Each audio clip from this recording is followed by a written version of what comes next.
Selepas kahwin, lelaki yang berubah ataupun perempuan yang berubah? Ramai kata lepas kahwin lelaki berubah. No, sebenarnya yang berubah adalah wanita. Tak percaya kan? Tengok video ni sampai habis. Ramai hari ini kata punca penceraian adalah lelaki sebab lelaki yang berubah.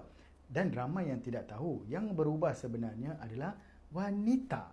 Dengar ni sampai habis.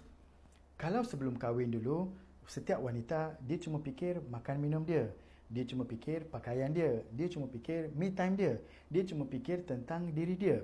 Selepas kahwin, dia kena fikir pasal diri dia, makan minum dia. Dia kena fikir pasal makan minum suami. Dia kena fikir pasal pakaian suami. Dia kena fikir pasal makan minum anak pertama, makan minum anak kedua, pakaian anak pertama, pakaian anak kedua, sampai dia tak ada masa untuk diri dia sendiri. Sebab itu, wanita yang sebelum kahwin dan yang selepas kahwin tak sama, berubah berbanding dengan lelaki.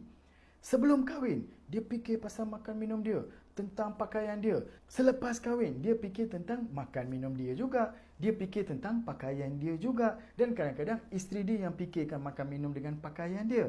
Jadi sebenarnya yang berubah adalah wanita sebab dia sacrifice life dia untuk semua orang dan bukan lagi untuk diri dia.